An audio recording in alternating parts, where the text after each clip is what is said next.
जबलपुर में रेल कर्मी और उसके 8 साल के बेटे की हत्या का शक 14 साल की बेटी और उसके बॉयफ्रेंड पर है। पुलिस ने सरकारी आवास कैंपस में लगे सीसीटीवी फुटेज देखे। वारदात के बाद दोनों कॉलोनी से बाहर जाते दिख रहे हैं। पुलिस को शक है कि प्रेम प्रसंग के चलते वारदात को अंजाम दिया गया है। पुलिस ने आरोपियों को तलाशने के लिए 4 टीमें बनाई हैं। शुक्रवार को जबलपुर की मिलेनियम कॉलोनी स्थित सरकारी आवास में राजकुमार विश्वकर्मा का शव मिला था। बेटे तनिष विश्वकर्मा की लाश फ्रिज में रखी मिली थी। 14 साल की बेटी लापता थी। जांच में पिता पुत्र के शव पर धारदार हथियार के निशान मिले हैं। राजकुमार मूलतः पिपरिया के रहने वाले थे। वह अपने बेटा बेटी के साथ यहाँ रहते थे। शुक्रवार सुबह करीब 8:30 बजे बेटी ने चचेरी बहन मुस्कान को वॉइस मैसेज भेजा। मुस्कान भोपाल में रहकर पढ़ाई कर रही है। उसने कहा, मुस्कान तुम जल्दी जबलपुर आ जाओ, मुकुल के पापा और तनिष्क की हत्या कर दी है। मुस्कान ने दोपहर करीब 12 बजे मैसेज देखा।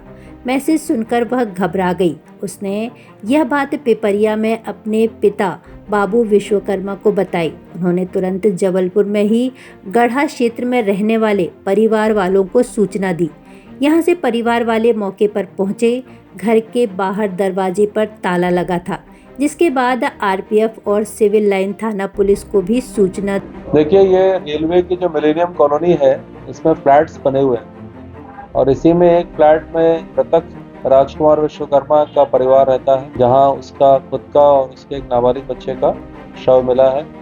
दोनों शरीरों पे घातक चोटों के निशान हैं, जिसके कारण वहीं उनकी मृत्यु हो गई है और उनके शवों को पन्नी में लपेट के, जो पिता है उसका शव तो किचन में था, लेकिन जो बच्चा है उसका शव फ्रिज के अंदर था। तो ये पुलिस जब पहुंची तो उसने ये देखा और घर का जो पीछे बालकनी का दरवाजा है वो कटा हुआ था गैस कटर से, तो संभवतः ये करने वाला उसके द्वारा प्रवेश किया था।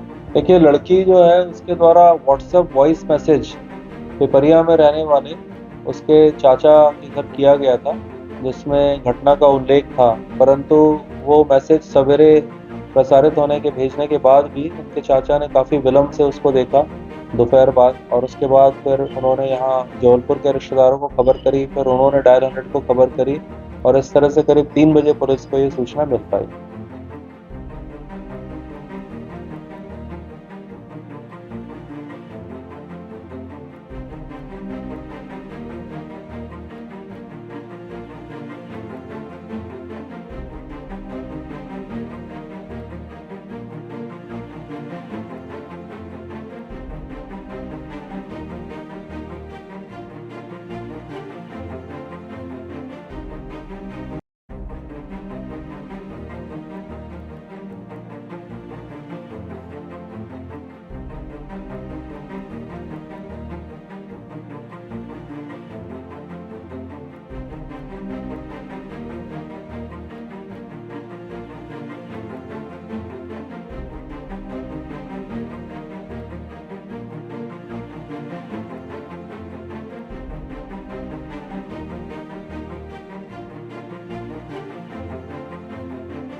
देखिए, घटना के बाद और घटना के पहले के सीसीटीवी फुटेज पुलिस ने देखना चालू किए हैं। तो ये देखा है कि रात के लगभग 3 बजे से ही आरोपी मुकुल सिंह वो लगातार खुद के और जो ये मृतकों का घर है इसके बीच में लगातार मूव कर रहा है। कुछ सामान संभवतः गैस कटर, बैग, पन्नियाँ ये सब लेके जा रहा है, जो दिखाता है कि इसके द्वारा ये पूर्व नियोजित तरीके से घटना को करा गया है। घटना के बाद काफ़ी विलम्ब से करीब 12:30 बजे ये आरोपी मुकुल सिंह इसके लाल रंग के स्कूटर में कॉलोनी से बाहर निकलता है और उसके पीछे पीछे जो नाबालिग पुत्री है मृतक की वो जाती हुई दिखाई देती है।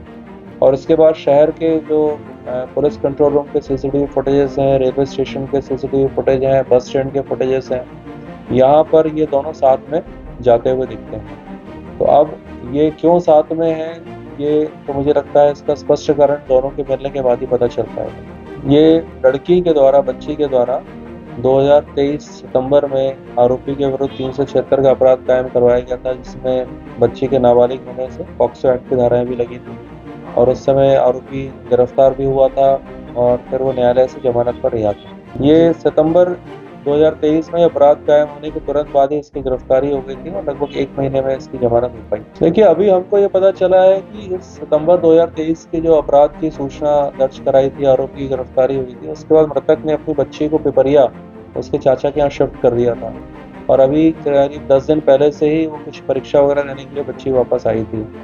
तो अब ये इनके बीच में अगर संपर्क था तो किन नंबरों से था, यह हम जांच का विषय है, हम देख रहे हैं। और इस घटना में बच्ची का इन्वॉल्वमेंट था या नहीं था, अगर था तो फिर दरवाजे को काटा नहीं जाना चाहिए था, और फिर भी अगर था तो ये तभी पता चल पाएगा जब ये दोनों मिल पाएंगे। देखिए, अभी तो पुलिस का पूरा प्रयास दोनों को जो है पता करके उनको पकड़ने का है और फिर उनसे पूछताछ में ही जो है घटना पूरी स्पष्ट हो पाएगी।